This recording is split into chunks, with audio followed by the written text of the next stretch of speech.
Subscribe చేసుకోండి. అదేవిధంగా like చేయడం మాత్రం మర్చిపోకండి. చివరిలో ఏంటంటే ఈ వీడియో మీకు కనుక నచ్చి ఉంటే ఖచ్చితంగా మీరు దీన్ని షేర్ చేయడం మాత్రం మర్చిపోకండి. ఎందుకంటే ఈ సీడ్ గురించి ఇంకా నలుగురికి చెప్పుకుంటే బాగుంటుంది కాబట్టి, ఇతర రైతులు కూడా తెలియాలి కాబట్టి షేర్ చేయడం మాత్రం మర్చిపోకండి. అదేవిధంగా మా దగ్గరలోనే, మా విలేజ్కి దగ్గరలోనే ఒక రైతు అయితే డెమో పీసులుగానే డెమో లెక్కనే తీసుకొచ్చి ఇక్కడైతే ఒక సీడ్ వేసాడండి.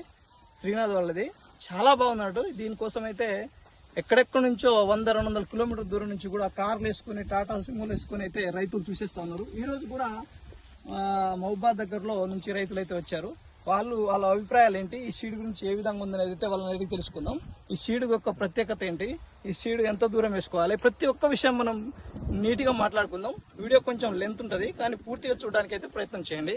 ఈరోజు మనం మాట్లాడదాం, రైతులను అయితే అడిగి తెలుసుకుందాం. చూడొచ్చు మీరు ఒక్కసారి ఈ చెట్టు చూడండి మీరు ఏ విధంగా ఉందో. ఎంత కాసిందంటే మీరు ఆ లెంత్ కూడా చూడొచ్చు. భూమికి అడుగులో అన్నట్టు, భూమికి బెత్తడు కూడా లేదు. అది అక్కడి నుంచి స్టార్ట్ అయింది. ఒక మచ్చకాయ కానీ, ఒక తాలకాయ కానీ అసలు ఎటువంటి ప్రాబ్లం లేకుండా కింది నుంచే ఎన్ని బ్రాంచెస్ అంటే ఒక్కొక్క దానికి 5-6 బ్రాంచెస్ ఉన్నాయి. చూడొచ్చు మీరు. అంటే ఇంత వెడల్పుతోని ఎంత బాగా వచ్చిందంటే సూపర్ సైజు, అదేవిధంగా కలరు, అన్ని విధంగా కింది నుంచే కాసుకుంటూ వచ్చింది. సూపర్ సీడ్ అండి. దీన్నైతే అసలు ఎక్సలెంట్ అన్నట్టు. ఈ సీడ్ గురించి ఏం చెప్పలేము, అంత బాగా అయితే కాసింది. దీన్ని చూడడానికి అయితే రైతులు వచ్చారు. మరి ఆ రైతుల అభిప్రాయాలు కూడా తెలుసుకుందాం ఒకసారి. నమస్తే, మీ పేరేంటండి?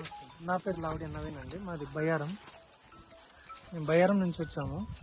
ఇది శ్రీనాథ్ సీడ్స్ అయోధ్య. బాగుంది, చూడ్డానికి బాగుంది. ఖచ్చితంగా ఎకరానికి 40 క్వింటాలు వస్తుందని ఆశిస్తున్నాం మేమైతే. ఎందుకు మీకు తోట బాగా నచ్చింది? ఇది బాగుంది, కాయ సైజ్. అంటే మీరు కూడా రైతులు కదా, మీరు ఇంత ముందు వేసిన తోట దీనికి తేడా ఎలా ఉంది? అంటే చాలా డిఫరెన్స్ ఉంది. చాలా డిఫరెంట్ ఉందా? ఇదే విధంగా కాసింది కాయ బాగుంది, చాలా బాగుంది. అంటే చిక్కటి క్రాప్, సన్నకాయ, కాయ సైజ్ గానీ మచ్చ లేదు, తాలుకాయలు లేవు. బాగుంది. కింది నుంచే కాసింది కదా? కింది నుంచి కాసింది, బాగుంది. ఎంత వరకు వస్తుంది అంటారు మీరు? ఎకరానికి 40 క్వింటాల్ సింపుల్ గా వస్తుందండి. మీరు కూడా వేసారు కదా, మీ సీడ్స్ ఈ సీడ్స్ అయితే మీకు డిఫరెంట్, చాలా డిఫరెంట్ ఉంది.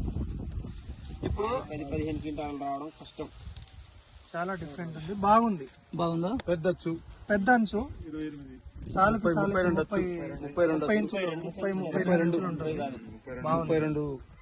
బాగుంది. మాట్లాడండి, మీకు ఏమైనా అనిపిస్తుంది దీని గురించి? ఎవరైనా మాట్లాడచ్చు.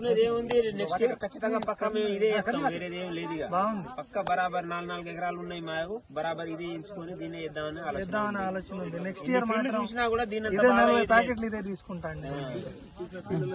ఇది బాగుంది. ఎక్కడ చూసినా ఇలాంటి ఫీల్డ్ ఎక్కడ చూడలేదు. ఇట్లాంటి ఫీల్డ్ ఎక్కడ చూడలేదు. ఇదే ఫస్ట్ టైం. బాగుంది ఫీల్డ్ కి చాలా ఫీల్డ్ వెళ్ళినాం కానీ దీనంతా ఎక్కడ లేదు.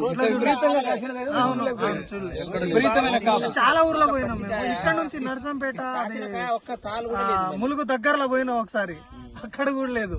మళ్ళీ ఇది భూమి కానుకొని ఉన్నా కానీ తాళ రాలేదు. భూమి కానుకొని ఉన్నా తాళ రాలేదు. కానీ చాలా బాగుందంటుంది. అన్న ఈ అంచు తక్కువ, అంటే అచ్చు తక్కువ చేస్తే